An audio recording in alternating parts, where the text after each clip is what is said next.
Hey. Time for an out of this world story from our space. Hurt people. Meet anger with sympathy, contempt with compassion, and cruelty with kindness. Greet grimaces with smiles. Forgive and forget about finding fault. Love is the weapon of the future. Today on our space, we break that chain. Our first OP is looking for their new travel companion. I feel like I'm forcing the divorce. First time making a full post. Mostly been comment replies.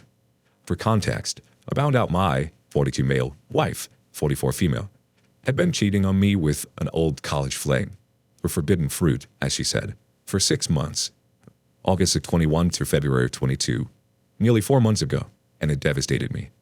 We have been married for almost 17 years, October, and we have 3 kids, 16 male, 15 male, 13 female.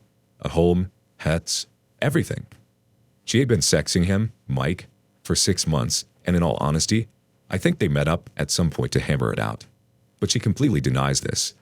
The level of sexting via the LinkedIn messaging app that was taking place was straight out of a porno and extremely explicit. They exchanged videos of each of them masturbating. You get the idea.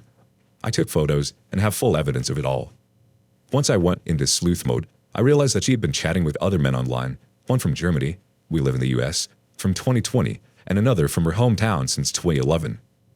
There were a bunch of deleted messages between them on Facebook Messenger. So I know something went down that she had to hide. Unsure if that was just an emotional affair or something bigger, I have no way of knowing. We are now almost 4 months out with the divorce papers being prepped now by my attorney. I have tried to get her to see the light of our marriage and how much we were in love, but it was mainly how I was in love. She just wouldn't budge on getting counseling, zero remorse, and it took her forever to say she was truly sorry.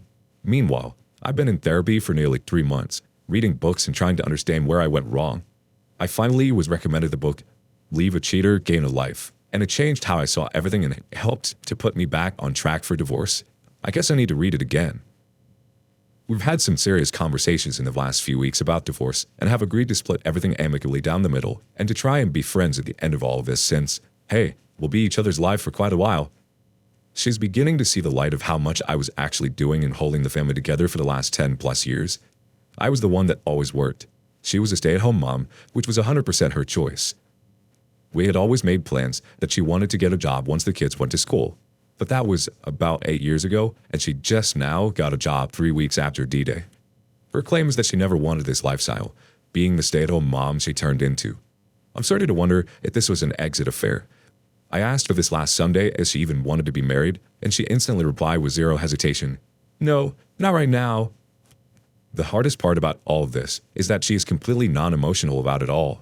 She said she used to sit at home while I was at work and cry to herself about where she was and how she was living.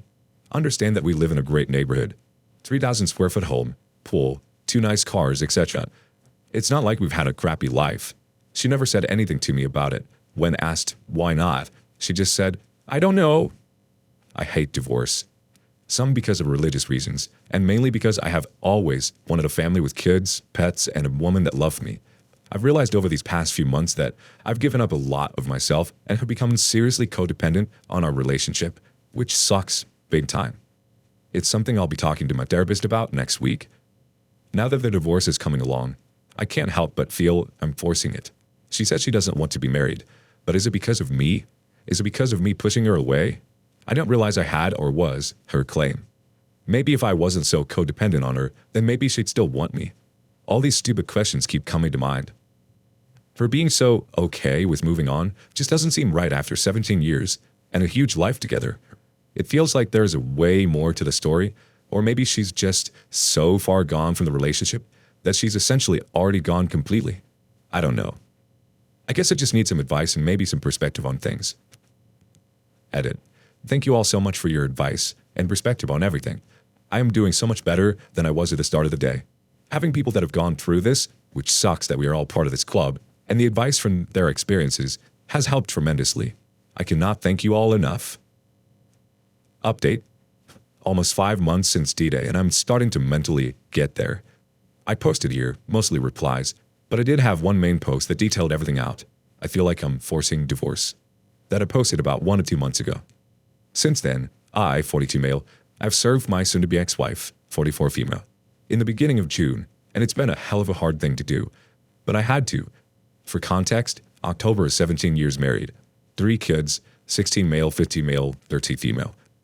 And always thought I'd have the amazing wife that I always dreamed of when I was younger. That all blew up in February of 2022. So here I am on my birthday in another country, from AZ, US, on a 2-week work trip to Europe, and has seriously helped me in number 1, getting away from her for 2 solid weeks with a bonus of no contact and only text and calling the kids, and number 2, a chance to reflect on what I've been missing throughout my last 17 years with her.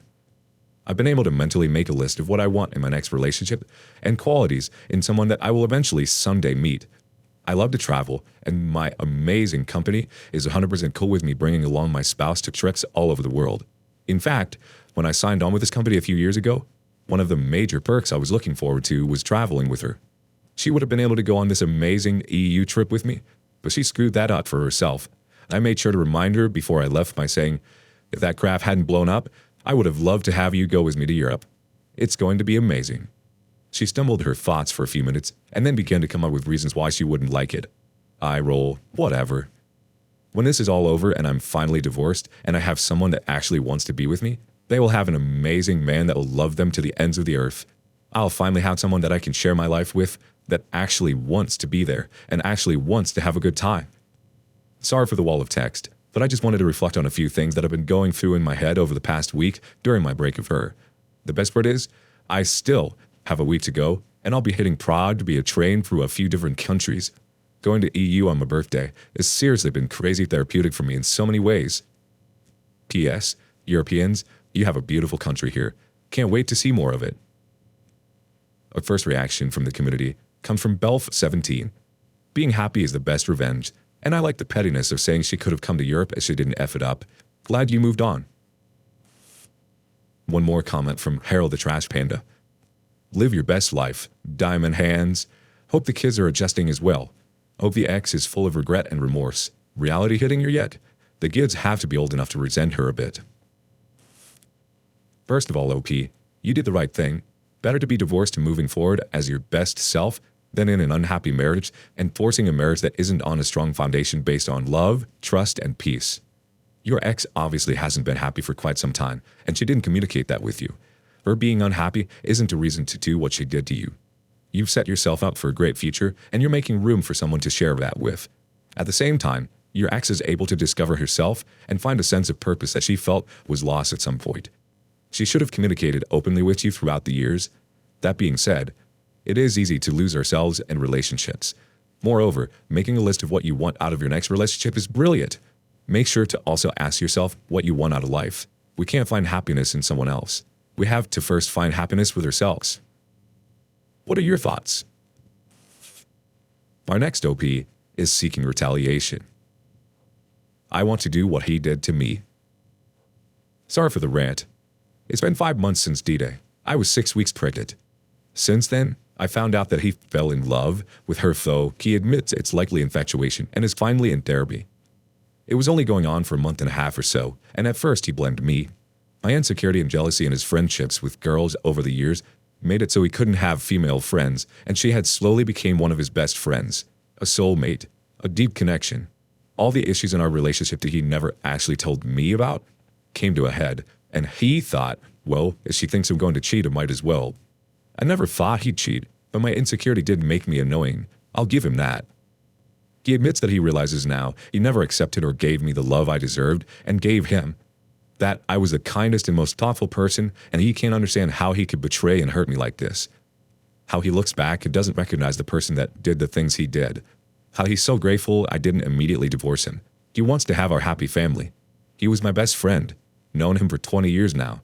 He cut off contact cold turkey even though I know it hurts him to lose what became such a good friend and is focusing on us.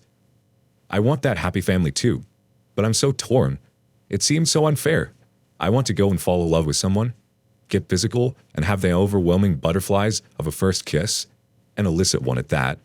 I want him to think that while things aren't perfect, it's probably just a temporary rough patch because by low-key COVID depression and infertility treatments like I did. I want him to feel secure. Then I want to rip it all away from him. I wanted to know exactly the long-term pain and suffering and PTSD that come from having your entire worldview destroyed in a moment. I want him to hurt this way. I know it's not healthy, and I'm not actually encouraging Ben chillax. I don't think I could if I tried anyway. I'm in therapy and all that. Just thought someone else out there might have these invasive and sometimes satisfying thoughts too. ETA. Thanks for all your feedback, the support, and the tough love. I definitely have a lot of feedback to consider. I didn't expect to get a lot of feedback, and it should have taken a step away. I didn't realize the toll it would take on my mental health. Going to delete this throwaway for now and go back to lurking. Thank you again, everyone. Let's check in with some of that advice. First, from Mrs. Jingles at 0729. However you feel and whatever you want to do is total normal and okay. I've seen some people will go on an expensive vacation to a dream destination with a friend or friends that their cheater pays for as a way to give them some happiness that they got during their affair to make it even. I have no clue if that works, but I'd take the vacation and try it. Get tested. Putting your health at risk and your baby's health at risk is really cruel. If you stay, get a postnuptial, so next time separation and divorce are going to be in your favor. Look up the 5 stages of grief and work your way through them. You'll never be able to unsee who he is now. You'll never get the same feelings of trust, safety, and security. Relationships take effort, and it will always be easier to start something new. Only fun. Then put effort into the existing relationship with bills and kids and responsibilities. You'll never unsee that lazy, low-effort, lying, cheating, selfish, manipulative, gaslighting coward. It's also really crappy that he causes you to doubt him. Always follow your gut, and he blames you for being insecure. Grass grows where it's watered. While he was showering this time, energy, and affection on another woman, that relationship blossomed while yours died. This has zero to do with you. Don't listen to his words anymore. Meaningless to liars. Only watch his actions. How is he going to make this up to you? What consequences will he face? What's his action plan to improve and not continue to be a failure as a man, husband, and father? Without these things, he'll do this again. The next dot comes from Pitchy Flower Bot. Oh my god, girl, are you me? Like, literally? I've been having the same effing thoughts lately. I gave my significant other everything I could, and they backstabbed me at the birth of our youngest. Even Satan must be scared of him. I'm drained of energy. I don't think I believe in love anymore. Part of me really wants to hurt him bad by doing the same, but I don't feel it's worth it. I'm just done with him. He reached out yesterday with a long apology. I blocked him. I think wanting to hurt someone like you did is natural, OP. It means you want them to understand how you're feeling. You want them to feel remorse. That being said, there were a lot of people silently struggling during COVID, and it triggered a lot of different wounds that people have been carrying with them. I'm not saying that justified your partner's behavior at all. It just might offer some insight as to their state of mind at the time. It's likely that your partner is going through something and just doesn't quite understand his own feelings or what's going on internally. Because of this, he might not even know how to tell you what's going on with himself fully. An option to further understand him and your relationship might also be to go to couples therapy. This doesn't have to be the end of your relationship. This is salvageable if you choose. A therapist will offer a safe place where both of you can be honest and vulnerable with each other in a safe place. Thank you for joining us today on Our Space. Don't forget to like and subscribe and hit that notification bell. Also, please let us know what you thought of today's content. Until next time.